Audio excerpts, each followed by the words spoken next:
Bonj Bonjour à toutes, bonjour à tous, bienvenue sur cette, conférence, France Travail pour le signalement FCTU et bien gérer les fins de contrat de travail avec ce signalement.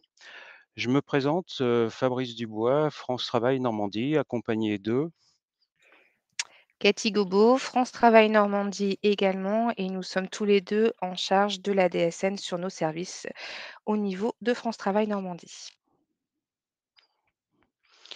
donc bienvenue à vous. On va passer directement au menu. Voilà, merci. Donc on va aborder 5 points, donc un petit contexte réglementaire concernant la DSN, quelques éléments chiffrés. L'identité du salarié ainsi que les éléments fondamentaux pour l'assurance chômage et nous finirons par une documentation, une page de lien qui est fort utile pour vous comme pour nous. Donc en contexte réglementaire, la DSN, le signalement fin de contrat et fin de contrat de travail unique est obligatoire bien sûr depuis le 1er janvier 2022. Vous avez 5 jours pour déclarer votre, qui suivent la fin de contrat. Alors l'objectif ultime évidemment, c'est d'avoir des éléments, totalement fiables, que ça soit une période d'emploi certifiée, pour calculer les droits aux allocations chômage, ainsi que l'activité réduite, puisqu'un demandeur d'emploi peut, en même temps que votre emploi, percevoir un complément de notre part en fonction de ses ressources. C'est pour ça que la qualité des données mensuelles est primordiale, hein, pour générer ce signalement, puisque derrière, lorsque vous faites votre FCTU, bah, une attestation employeur est produite et retournée au déclarant. Nous, on va travailler dessus, sur le FCTU, sur cette DSN, de façon à permettre une ouverture de droit correcte, dans la mesure du possible. Alors les FCTU sont concernés pour tous, à car quelques exceptions, les gens de la mer, les intermittents du spectacle, les fonctionnaires. Bien sûr, au fil du temps, on va travailler dessus pour que ça soit vraiment sur l'ensemble des catégories d'emploi.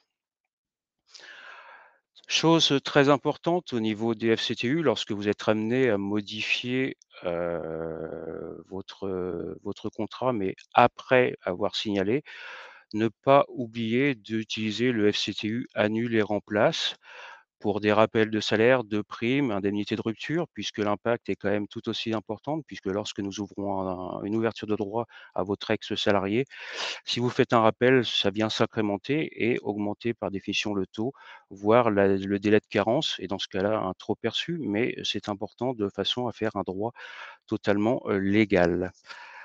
Sur le FCTU, bah, il y a des modes dérogatoires qui existent, le CDD-UD, hein, concernant une certaine catégorie d'emploi et les RMM qui existent déjà depuis un certain temps concernant les sociétés intérimaires.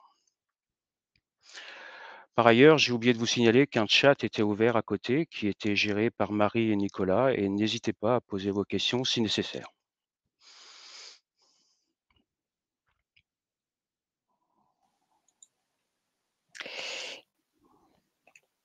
Quelques éléments chiffrés. Donc l'objectif en fait ici, c'est de vous faire, enfin de vous montrer ce que représente la fin de contrat unique.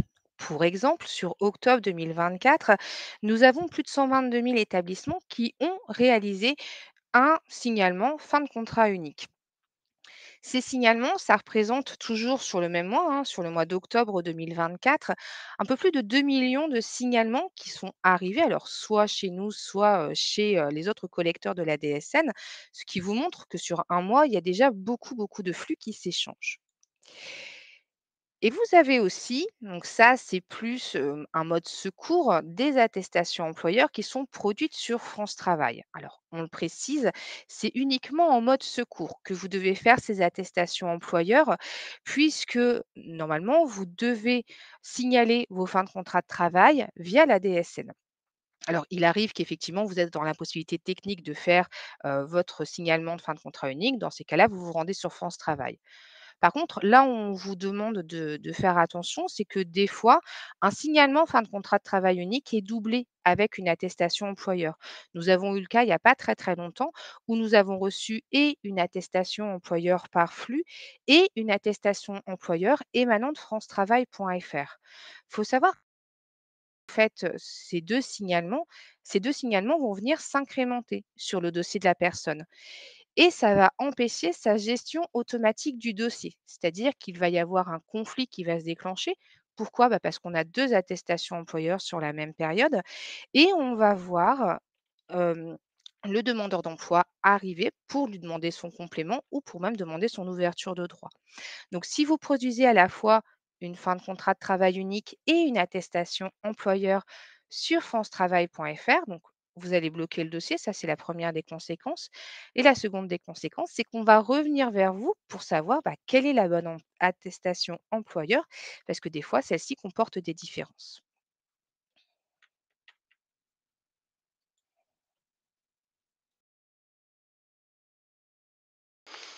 Donc, premier point très important dans le cadre de la DSN, bien sûr, ça va être l'identité du salarié, puisque, ce que vous allez nous transmettre ainsi qu'aux autres organismes, la première chose qu'on regarde évidemment, c'est l'identité de la personne, que ça soit au niveau de son numéro ou et son nom et son prénom.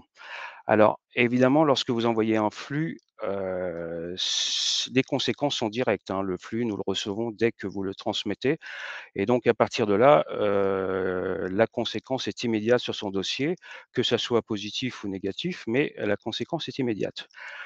Alors, il est quand même utile de le préciser, même si ça paraît évident, c'est que le numéro de sécurité sociale est attribué dès la naissance aux personnes nées en France.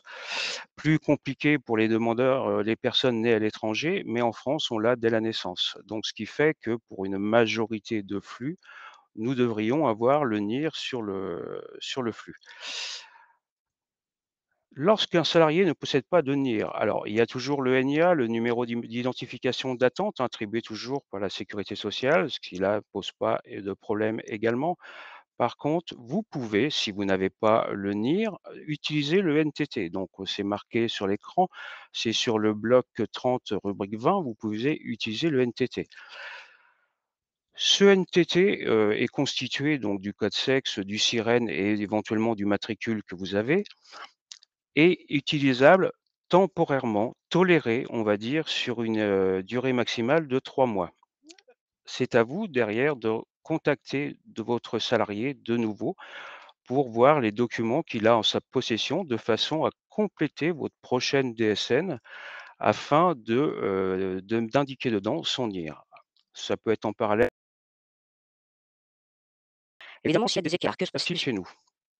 Alors, évidemment, on le votre flux passe par la CNAV, on trouve, un NIR, mais qui n'est pas nécessairement le sien. À partir de là, et beh, ce qui se passe, c'est que les éléments de la DSN vont s'incrémenter dans un dossier qui n'est pas le sien, mais sur un autre demandeur d'emploi.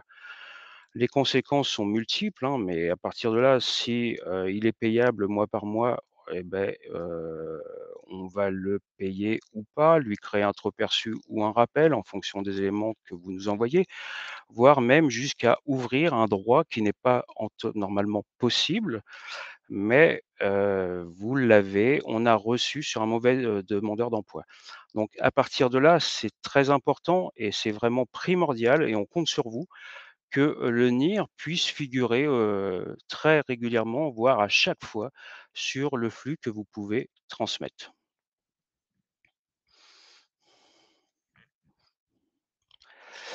Toujours sur le NIR, évidemment, la base est constituée au niveau du SNGI, le Système national de gestion des identifiants et on travaille bien sûr avec eux de façon à certifier un maximum de NIR.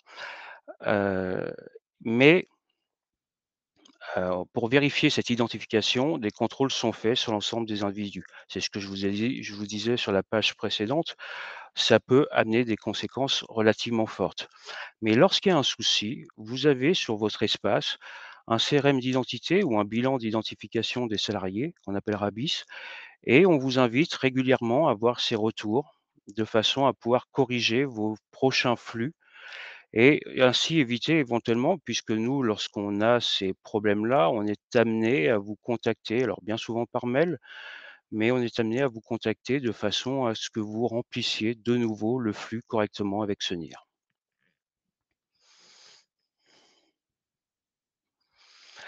Là, vous avez donc une partie, de l'attestation employeur, rematérialisée et c'est pour indiquer que le NIR se trouve à peu près au milieu de l'écran et là, vous devez utiliser donc pour déclarer ce NIR, le bloc 30, rubrique 1.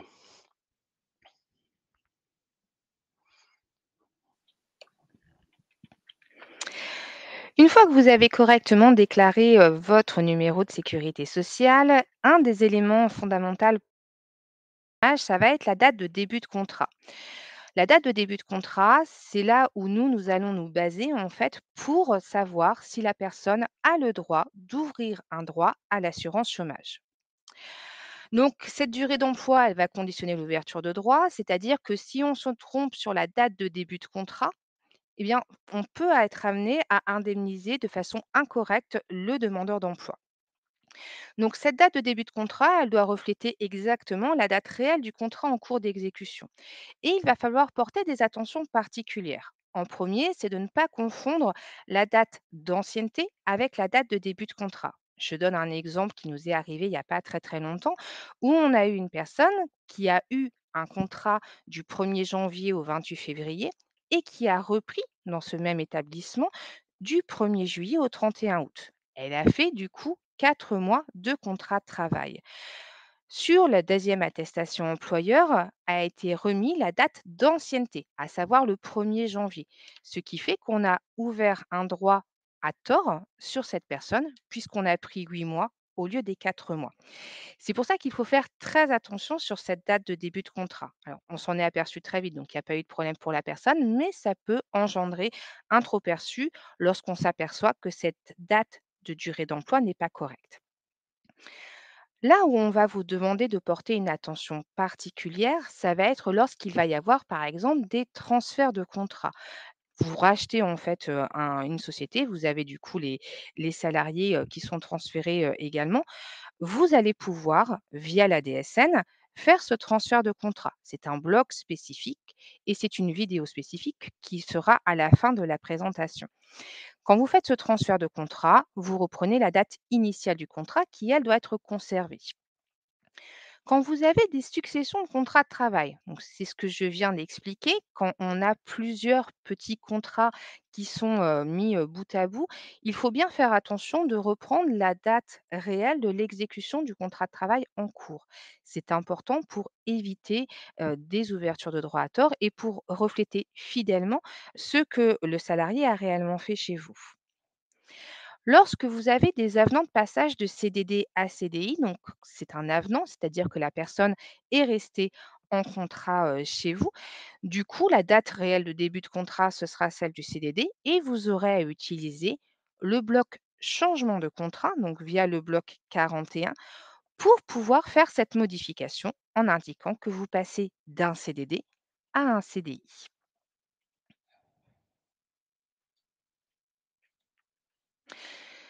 Donc, ce qui est rematérialisé pardon, sur l'attestation employeur, c'est justement cette durée d'emploi ici. Cette durée d'emploi qui est donc sur le bloc 41 va nous permettre de calculer correctement les droits. De la même façon que la date de début pardon, de contrat doit être exacte, la date de fin de contrat nous permet à elle également, pardon, de calculer le droit à l'assurance chômage.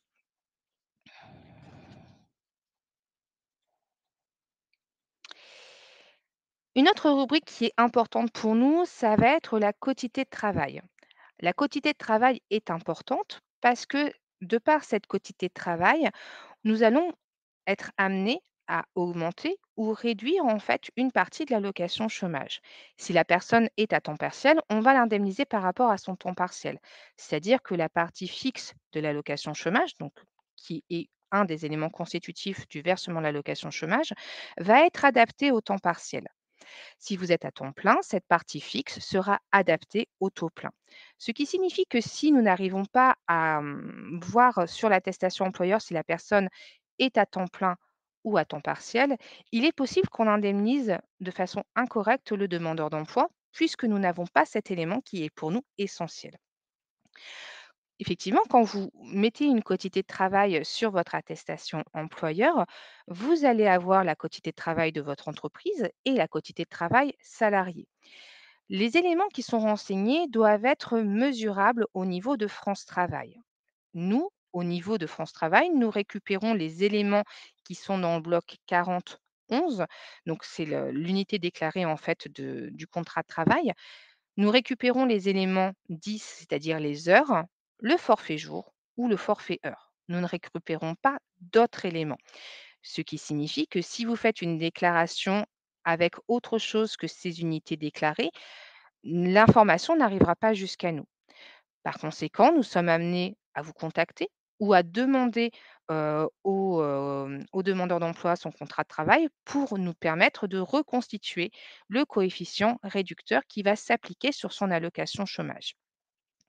Donc, il est important que ceci soit correctement mis pour que l'on puisse indemniser la personne au plus vite et surtout au taux le plus juste.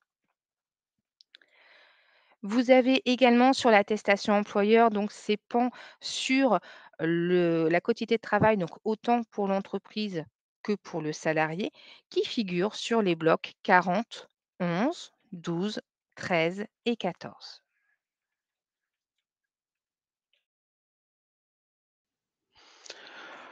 Concernant le bloc, rémunération, vous l'aurez compris, le France Travail va calculer le droit du demandeur sur évidemment les rémunérations qu'il a perçues sur les mois précédents. Donc, cette rémunération, elle figure dans le bloc 51 rubrique 11 avec le code 02, les salaires bruts servant au calcul des droits de l'assurance chômage, qui sont donc pris en compte et reportés sur l'attestation employeur au niveau du retour et de l'attestation employeur matérialisée. Cathy vous en parlera un peu plus tard dans ces salaires avec les primes, il faut surtout pas les intégrer. Pour les employeurs, c'est la public, c'est la même chose, cette donnée doit être également renseignée. Alors, l'ICP, je ne parle pas de l'ICCP, l'indemnité compensatrice de congés payés, mais bien de l'indemnité de congés payés, liée à la prise de congés payés en cours de contrat, sont à intégrer dans cette même rubrique. Alors évidemment, les conséquences ici sont multiples. Un salaire dans cette rubrique, qui est erroné va également le droit au chômage, le taux, alors que ça soit de façon positive ou négative, mais évidemment, on a des conséquences multiples. Il se peut aussi lors de réception de flux que, nous ayons, nous, à notre niveau, des salaires à blanc, à zéro, comme vous le voulez, où aucun salaire ne figure. Alors là, évidemment, on va se retourner d'abord peut-être vers le demandeur d'emploi pour lui demander ses bulletins de salaire ou vers vous directement pour vous signaler ce manque lors de ce flux, puisque on peut régler un problème sur le demandeur d'emploi, mais l'idéal est quand même de régler ce problème sur l'ensemble de vos salariés. Et on peut s'apercevoir avec l'expérience que, souvent le salaire est plus ou moins compris dans le bloc 78, ce qui est la base assujettie. Or nous, France Travail, on utilise bien ce bloc 51 et vraiment le salaire brut servant au calcul des droits de l'assurance chômage.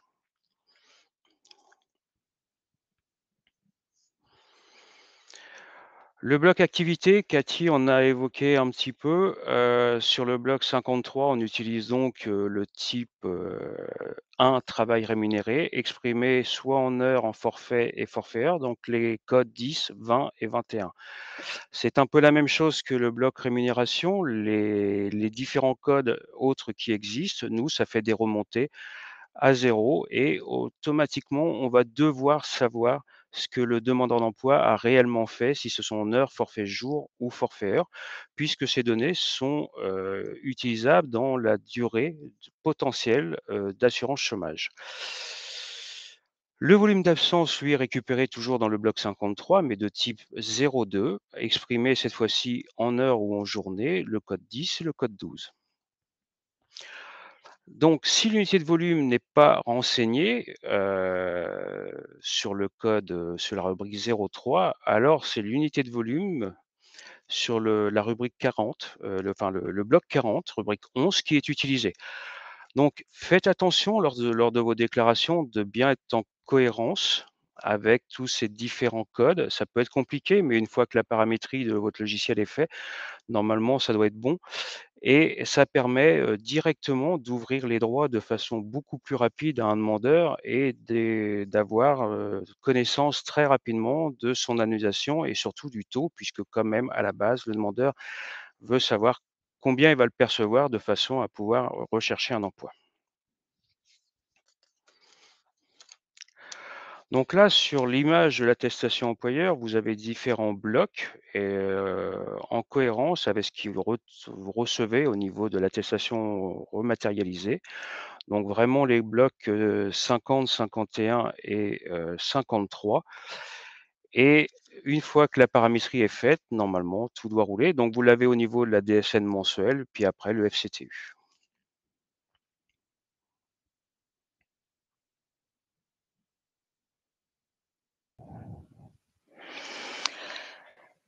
Après le salaire, ce sont les primes dont nous allons parler. Donc le salaire, on l'a vu, c'est à déclarer du moins sur le bloc 51. Les primes, c'est un peu différent. Pourquoi c'est différent? Parce qu'au niveau de l'allocation chômage, les primes sont calculées d'une façon différente par rapport au salaire. Du coup, il faut bien faire attention de bien séparer les primes versées au titre d'un contrat compris dans notre période de calcul avec le salaire. Ce sont deux choses qui sont calculées vraiment de façon différente. La prime, vous devez la déclarer à partir du moment où elle appartient au contrat de travail. Donc, qu'elle y soit afférente ou pas, que la prime, du moins, a été versée après la fin de contrat de travail ou pas, à partir du moment où elle est afférente à ce contrat de travail, vous devez la déclarer. Et qu'il faut bien qu'elle soit versée en contrepartie du travail. Comme je l'ai dit, elles doivent être déclarées séparément de la rémunération pour une raison qui est toute simple, c'est que si vous la déclarez sur le salaire et également sur le bloc prime, on se retrouve avec un salaire qui n'est pas cohérent, qui n'est pas normal puisque vous rajoutez la prime avec le salaire. Nous avons eu des remontées sur des signalements FCTU avec des primes en double qui étaient déclarées à la fois sur du salaire et à la fois sur le bloc prime. Ce qui pose problème, c'est que pendant le calcul, que ce soit le calcul pour l'indemnité chômage, parce que la personne vient de perdre son emploi, ou le calcul pour son activité, elle est inscrite et elle travaille à côté, ça va être problématique puisqu'on va calculer sur une mauvaise base. Cette prime donc doit bien être déclarée, encore une fois, sur le bloc 52. Il y a également un petit point, c'est la prime qui est déclarée donc sur le bloc 52 avec la codification 028 qui est la prime non liée à l'activité. Celle-ci n'est pas prise en compte par l'assurance chômage. Pourquoi? Parce qu'elle n'est pas liée à l'activité. Une prime non liée à l'activité, ce serait par exemple un congé paternité. Nous avons certains établissements qui versent des congés paternité. Ce n'est pas lié à l'exécution du contrat de travail. Par conséquent, ça n'a pas à être déclaré au niveau de l'assurance chômage. Par contre, des fois, nous avons des primes qui sont liées à l'activité, mais qui sont déclarées sur cette codification 028 parce qu'on n'arrive pas à retrouver exactement ce que c'est, enfin, quelle est la typologie de la prime. Sachez que ces primes qui sont indiquées sur le code 028 ne seront pas remontées sur l'attestation employeur. Et par conséquent, elles ne seront pas prises en compte non plus sur le calcul de l'assurance chômage. En exemple, nous avons eu une personne qui était venue nous voir parce qu'elle trouvait anormal d'avoir un complément alors qu'elle avait perçu justement une prime. C'était une prime exceptionnelle, donc cette prime avait été indiquée au niveau de la fin de contrat de travail comme prime non liée à l'activité. Pour autant, elle était bien liée à l'activité et elle devait être prise en compte au niveau de l'assurance chômage. Cette personne s'étant aperçue de l'erreur, elle avait gardé la somme et on lui a réclamé le trop perçu par rapport à cette prime. C'est pourquoi il est important de correctement déclarer toute prime liée à l'activité. Les primes non liées à l'activité sont quand même assez rares et il faut bien les déclarer sur la codification 028, mais uniquement celle-ci. Dans ce même bloc des primes et indemnités, vous avez les indemnités liées à la rupture du contrat de travail. Donc, les indemnités qui sont liées à la rupture du contrat de travail, ils vont participer à la définition du premier jour indemnisable. Quand une personne s'inscrit à France Travail, elle peut avoir ce qu'on appelle des carences qui sont liées aux congés payés ou aux indemnités supralégales lorsqu'elles ont un licenciement ou une rupture conventionnelle. Ces indemnités doivent être également correctes afin qu'on calcule correctement le premier jour payable de la personne. Si on parle de l'indemnité compensatrice de congés payés, donc ICCP, c'est bien à déclarer au niveau de la clôture du contrat de travail. Pourquoi? Parce que c'est la somme des congés payés qui n'ont pas pu être pris pendant le contrat de travail. C'est pourquoi cette indemnité compensatrice de congés payés est bien à déclarer uniquement dans le cadre du signalement de fin de contrat de travail. Vous ne devez pas la déclarer autrement que sur un signalement de fin de contrat de travail. Comme cette indemnité trouve son origine dans la rupture du contrat de travail, puisqu'on va regarder le nombre de jours de congés payés qui n'ont pas été pris, elle ne peut pas être versée en cours de contrat. Vous ne pouvez pas verser des indemnités compensatrices de congés payés en cours de contrat. Ce que vous pouvez verser, c'est des indemnités de congés payés qui sont données en échange de congés payés pris par votre salarié. En cas de déclaration à tort de cette indemnité en cours de contrat, il faut savoir que la somme des ICCP déclarés mensuellement arrive dans l'AE, ce qui veut dire qu'on va en fait faire un groupe, enfin un groupement, c'est pas, c'est la somme plutôt, la somme de ces ICCP, ce qui veut dire que la personne potentiellement va avoir un premier jour indemnisable assez tard du fait de cette déclaration en cours de contrat de travail. Donc, il est vraiment important au niveau des indemnités compensatrices de congés payés de bien penser que c'est quelque chose qui se trouve uniquement en fin de contrat de travail, qui ne se trouve pas en cours de contrat de travail, puisqu'elle représente la somme des congés payés qui n'a pas été pris. Donc, si on voit ici les primes et indemnités, donc c'est ce qu'on a dit, hein, c'est le bloc 52 avec des codifications 0,20 pour les indemnités compensatrices de congés payés et autres codifications pour tout ce qui est lié aux indemnités de rupture.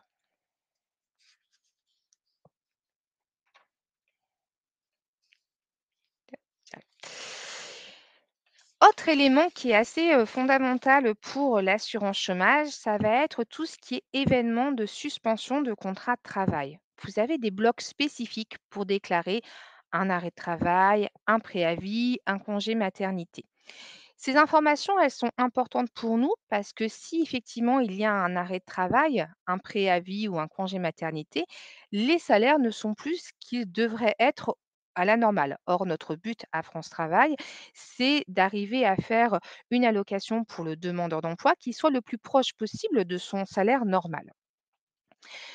Quand vous déclarez un arrêt de travail, si nous voyons l'arrêt de travail arriver dans le signalement de fin de contrat unique, nous allons suspendre le salaire pour avoir une reconstitution de salaire. C'est-à-dire que les salaires ne sont pas pris en compte tels quels, on va les reconstituer comme si la personne n'avait pas eu d'arrêt maladie. Sauf que pour ça, il faut qu'on ait l'information. C'est-à-dire que si vous faites un signalement fin de contrat de travail et que vous ne mettez pas les arrêts de travail, si on constate qu'il y a une baisse de salaire sur un mois ou sur plusieurs mois et que nous n'avons pas l'information, initialement, nous n'allons pas prendre en compte cette information. Ce qui veut dire qu'on va être amené à baisser le taux de la personne et on va lui demander en complément des documents complémentaires, que ce soit à lui, mais on peut également demander à l'employeur, via les mails dont parlait Fabrice, une explication justement sur ces sommes qui sont anormalement basses. Donc ces périodes sont bien reportées sur l'attestation employeur une fois que vous les avez correctement déclarées dans les blocs arrêt de travail, préavis, dans le bloc 60, 63 ou 65. Et la bonne qualification de ces périodes, donc que ce soit la date de début ou la date de fin, est absolument cruciale pour permettre le calcul des droits d'un salarié privé d'emploi. Tout simplement parce que si on a un arrêt de travail, par exemple, qui est mis sur un mois alors qu'en fait il a duré 3 mois, on va uniquement reconstituer un mois, on ne va pas 3 mois.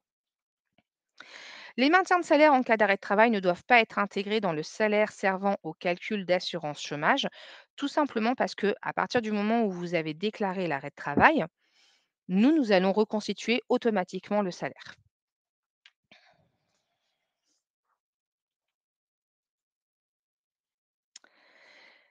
La documentation qui est à votre disposition, donc qui sera à votre disposition puisque le support sera déposé la semaine prochaine.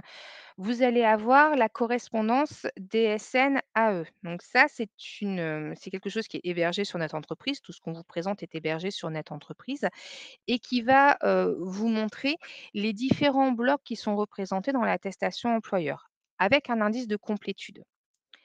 La cinématique de déclaration d'un signalement FCTU, c'est pour vous faire voir du début à la fin comment on va signaler une fin de contrat de travail.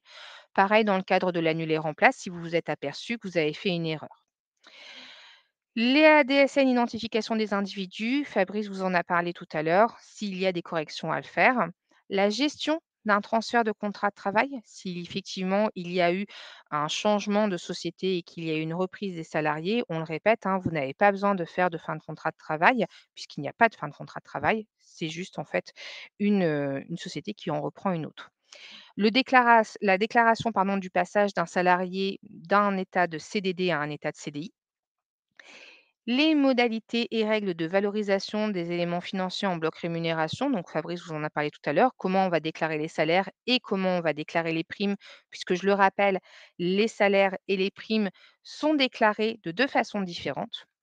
La déclaration correcte des indemnités compensatrices de congés payés, puisque, encore une fois, on le rappelle, les indemnités compensatrices de congés payés sont à déclarer uniquement en fin de contrat de travail et la déclaration du dernier jour travaillé en bloc arrêt de travail afin que nous ayons une indication des suspensions de contrat de travail la plus précise possible. Donc ces différents liens vous seront accessibles sur ce document directement sur le canal Net Entreprise dédié. Est-ce que Fabrice, tu as autre chose à rajouter ou est-ce que c'est bon? A été parfaite.